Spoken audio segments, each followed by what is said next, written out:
You're missing the playbook being used against democratic movements across this entire continent. Are you someone who accepts official explanations without questioning the timing, the motives, the incentives behind these accusations? Or do you demand to understand what's really happening beneath the surface rhetoric? Subscribe to Ibrahim Traore Network right now. Drop a comment telling me where you're watching from. Hit that like button, because what I'm about to break down for you isn't just about Uganda or Kenya. This is about a continental pattern that affects every single African country trying to build genuine democracy. And by the end of this analysis, you'll have a framework for recognizing when leaders are manufacturing external threats to justify internal repression. Tools that work whether you're in Kampala or Ouagadougou or Nairobi or anywhere else on this continent, where governments feel threatened by their own young people demanding change. My brothers and sisters, let me walk you through what's happening right now between Uganda and Kenya. A crisis that connects directly to everything we've been fighting for across the Sahel, across Africa, and why understanding this situation matters for anyone who cares about the future of African democracy and sovereignty, and the right of populations to choose their own leaders, without military interference. Now let me establish the verified timeline with sources you can independently check, because what follows later is my interpretation and analysis, but you need to see the factual foundation first, so you can judge for yourself whether my conclusions make sense, or whether I'm reaching beyond what the evidence actually supports. Just recently, according to People Daily Digital Kenya, Uganda's President Yoweri Museveni gave an interview to NBS TV at Nakasero State Lodge, where he made a specific accusation against opposition leader Bobi Wine and his National Unity Platform, claiming they were attempting to bring Kenyan Gen Z activists into Uganda to organize riots and train Ugandan youth in protest tactics. Museveni stated in that interview, and I'm quoting his exact words here, "Recently I met Gen Z from Kenya. They came and saw me here at Nakasero. They had come here because they are experts in organizing riots. So a noob had brought the Kenyan Gen Z as resource persons for riots." That's a direct quote from the NBS TV interview, as reported by People Daily Digital. This wasn't the first time Museveni used this riot experts language, because months earlier, according to Al Jazeera reporting, two Kenyan activists named Bob Njagi and Nicholas Oyu were detained in Uganda for 39 days after they attended a National Unity Platform rally, and when they were finally released following diplomatic pressure from Kenya's foreign ministry, Museveni publicly labeled them as riot experts, who were working with Bobi Wine to destabilize Uganda. Now you might be asking yourself why Museveni is so obsessed with Kenya's Gen Z movement. And to understand that, you need to know what happened in Kenya starting in 2024. Because according to Amnesty International's comprehensive report, Kenyan authorities systematically deployed technology-facilitated violence to suppress Generation Z-led protests against corruption and new tax legislation. And during those protests, over 100 people were killed, 83 people were forcibly disappeared, and more than 3,000 activists were arrested. But despite that brutal crackdown, the protests forced the Kenyan government to withdraw the finance bill, which means young people actually won that battle through sustained resistance. Here's where it gets interesting for Uganda's situation, because right in the middle of those Kenya protests, Bobi Wine posted on X, formerly Twitter, expressing solidarity with the movement, stating, "Power to you, the young people of Kenya. You are speaking up, and your voices are being heard far beyond the Kenyan borders. We hope your leaders too are listening." That's Bobi Wine's verified statement from his official X account, as documented by multiple outlets. So Museveni isn't making up the fact that Bobi Wine supported Kenya's Gen Z protests. That solidarity was public and documented. But the question we need to examine carefully is whether public expressions of moral support equal the kind of operational coordination and training programs that Museveni is accusing them of organizing. Before I continue, drop a comment right now telling me if you're watching from Kenya, Uganda, Tanzania, anywhere in East Africa, or if you're part of the diaspora watching what's happening back home, because I want to understand who's paying attention to these regional dynamics, and what your perspective is from where you are. Let me give you the broader context that makes Museveni's recent accusation so significant. Because just weeks ago, Uganda held presidential elections where Museveni was declared winner, securing his 7th term after 39 years in power, while Bobi Wine received roughly a quarter of votes and immediately disputed the results.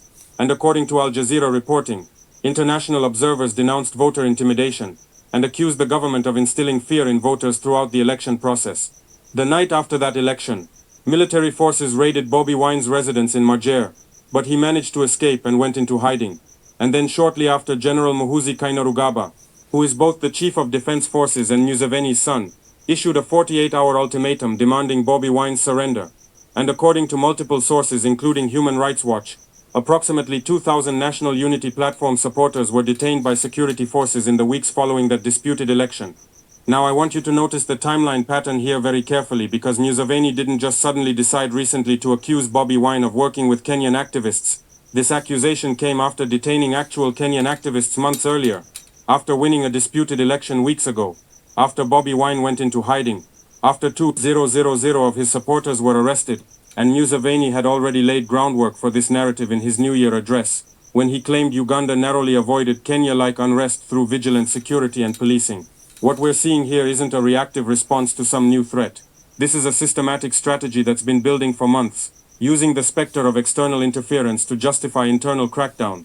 And that's a pattern we need to understand deeply, because it's not unique to Uganda. It's a playbook used across Africa whenever authoritarian governments feel threatened by their own populations demanding democratic change. The pattern follows a clear sequence. First you detain foreign activists and label them as troublemakers. Then you win a disputed election through intimidation and manipulation. Then you hunt down your main opposition figure, forcing him into hiding. Then you arrest thousands of his supporters to break the movement's organizing capacity.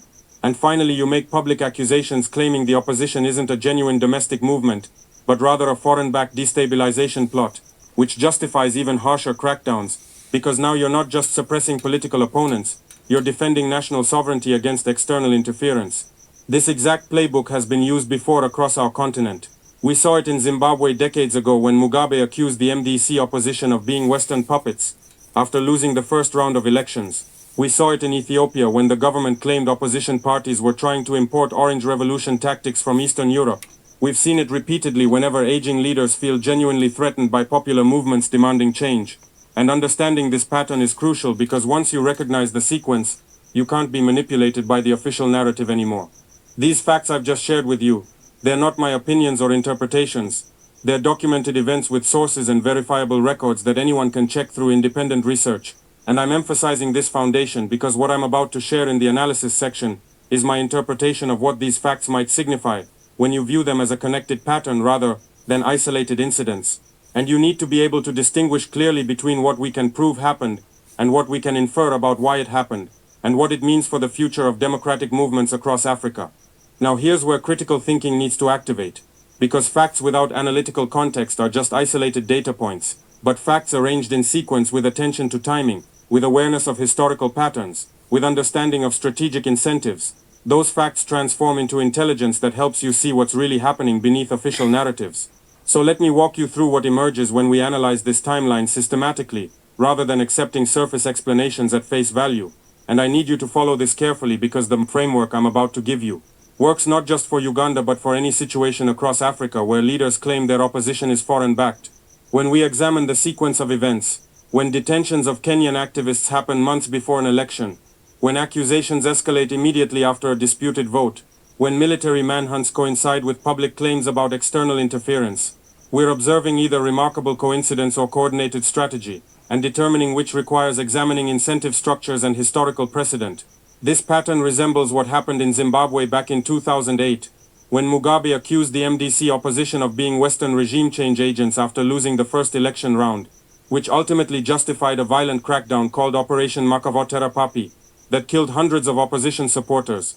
And the similarity isn't proof of identical dynamics, but it provides analytical lens for understanding possible mechanisms at work. Let me present two competing hypotheses for what we're observing, because intellectual honesty requires acknowledging that definitive proof would require access to internal government communications and classified documents we don't have. But pattern analysis based on incentive structures and historical precedent can illuminate probable dynamics even without direct evidence. Hypothesis 1 suggests this is coordinated political strategy, where Museveni deliberately manufactures an external threat narrative to justify domestic repression. The evidence supporting this interpretation includes the systematic escalation pattern. First detaining Kenyan activists months before the election to establish the riot expert label, then winning through intimidation and irregularities, then hunting Bobi Wine while simultaneously ramping up accusations about foreign interference. And the incentive structure makes perfect sense, because framing opposition as foreign-backed serves multiple purposes. It delegitimizes Bobi Wine by making him look like a puppet, rather than genuine leader. It provides legal and political justification for harsh crackdowns under national security language, and it discourages other African activists from expressing cross-border solidarity, because now that solidarity gets weaponized as evidence of foreign conspiracy. Historical precedent from Zimbabwe, from Ethiopia in 2005, from multiple African countries, demonstrates this pattern is viable and has been used successfully before to crush democratic movements. However, evidence potentially contradicting this hypothesis includes the fact that Bobi Wine genuinely did express public solidarity with Kenya's Gen Z protests, which is documented, and transnational connections between opposition movements do exist, through social media and shared tactics. So Museveni isn't entirely fabricating the existence of cross-border connections. He's just dramatically exaggerating what those connections mean, and what threat they actually represent. Hypothesis 2 holds that Museveni genuinely fears the contagion effect of successful youth protest movements, and is reacting defensively rather than implementing calculated strategy. This interpretation suggests he watched Kenya's Gen Z protests force a government to back down on major legislation, and genuinely worries that similar tactics could work in Uganda. Supporting evidence includes the fact that aging authoritarian leaders often do become paranoid about threats to their power, that Kenya's protests did demonstrate new forms of decentralized organizing that are harder to suppress, and that Museveni's 39 years in power means he has everything to lose if a genuine popular movement succeeds in removing him. However, evidence contradicting this includes the systematic nature of the escalation, which suggests planning rather than panic, and the fact that even if Museveni genuinely fears Kenya-style protests, he's still deliberately choosing to frame legitimate domestic opposition as foreign interference, rather than addressing the real grievances driving Uganda's democratic movement. Drop a comment right now telling me which hypothesis you find more convincing based on the evidence, or if you see a third interpretation I haven't considered, because your analytical perspective matters, and I want to hear how people across Africa are reading these same patterns.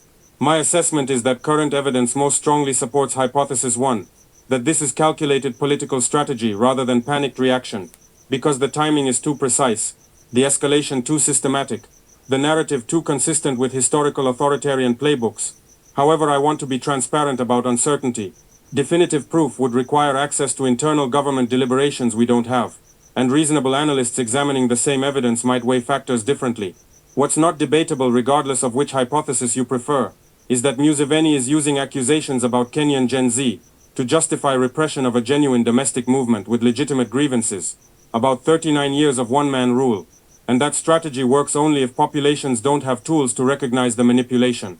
So let me offer you an analytical framework you can apply, not just to Uganda but to any situation across Africa where leaders claim opposition is foreign-backed, and I'm calling this the 3 tests for distinguishing solidarity from subversion.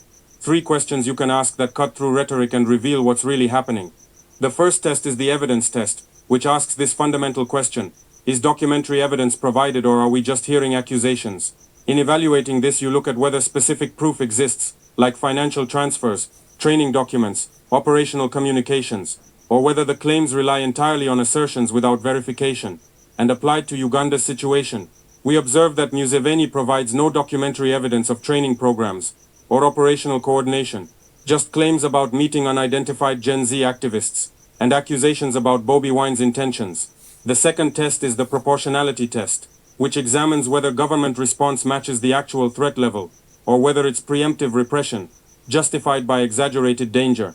The critical question here is whether the scale of crackdown, 2,000 people detained, military manhunt for opposition leader, makes sense as response to social media solidarity and public statements of support, or whether it reveals the real threat isn't foreign interference but rather genuine domestic opposition that might actually win if allowed to compete fairly. The third test is the pattern test, which asks whether the accused foreign interference fits historical patterns of authoritarian delegitimization tactics, meaning have we seen this playbook before? Do leaders routinely accuse opponents of being foreign agents when facing legitimate challenges? And when we apply this test to Uganda, we discover this exact pattern has been used in Zimbabwe, Ethiopia, and multiple African countries whenever aging leaders feel genuinely threatened. When you apply these 3 tests systematically to any accusation about opposition being foreign-backed, you can distinguish between situations where external interference genuinely exists, versus situations where that accusation is itself the manipulation tactic. And this framework isn't just academic exercise, it's practical tool for populations demanding accountability, because if you understand what questions to ask, you can't be easily manipulated by rhetoric that sounds like national security, but actually means protecting power from democratic challenge. Here's what keeps me up at night about Uganda's situation, and why it matters far beyond Kampala's politics. Because when I see Museveni accusing Kenyan Gen Z of being riot experts, When I watch him hunt Bobby Wine while manufacturing conspiracy theories about external interference, I'm not just seeing one aging dictator's desperate tactics, I'm seeing a blueprint being perfected across Africa for how authoritarian governments will fight back against the next generation's demand for change. And if we don't understand what's happening right now, if we don't build effective responses to these strategies, then every democratic movement on this continent will face the same weaponized accusations, the same criminalization of solidarity, the same isolation that makes resistance feel impossible. My assessment, and this is personal opinion grounded in Pan-African values, not claims about absolute truth, is that Museveni's riot expert accusation represents something profoundly dangerous for Africa's democratic future. Not because cross-border solidarity between opposition movements is bad, quite the opposite, but because criminalizing that solidarity is how authoritarian governments across our continent are coordinating to suppress youth movements before they reach critical mass. What troubles me most isn't just that one leader is using manipulative tactics, it's that this represents a regional pattern where governments in Uganda, Kenya, Tanzania are learning from each other, sharing surveillance technology, coordinating arrests of activists who cross borders, building an infrastructure of repression that transcends national boundaries, precisely because youth movements are building solidarity that transcends those same boundaries. When Kenyan activists get detained in Uganda and labeled as riot experts, when Ugandan journalists get arrested in Tanzania, when social media posts expressing solidarity become evidence in accusations of foreign interference, we're watching the construction of a regional authoritarian consensus that understands something very clearly, that the greatest threat to entrenched power isn't any single opposition leader or any single protest movement, but rather the consciousness spreading among young Africans that they don't have to accept the governance systems their parents' generation tolerated, that democracy means more than periodic elections that get systematically manipulated, that sovereignty means populations choosing their own futures rather than watching the same faces rule for decades. I believe African populations should demand three specific things in response to situations like Uganda's crisis. First, they should demand documentary evidence. Whenever governments claim opposition is foreign-backed, not accepting accusations without proof, making leaders provide the financial records, the communications intercepts, the training documents they claim exist, because if evidence exists it should be made public, and if it doesn't exist, then the accusation itself is the manipulation tactic designed to justify repression that was planned regardless of whether any actual foreign interference occurred. Second, populations should demand that regional bodies like the African Union and East African Community take clear positions on constitutional violations and term limit evasions, not the weak statements expressing concern that we typically see, but concrete consequences including suspension from regional institutions, diplomatic isolation, targeted sanctions on leaders and their inner circles, because the reason leaders like Museveni can rule for 39 years isn't just that they're clever manipulators, it's that other African leaders protect each other through a gentleman's agreement that nobody criticizes anybody else's governance, no matter how authoritarian it becomes.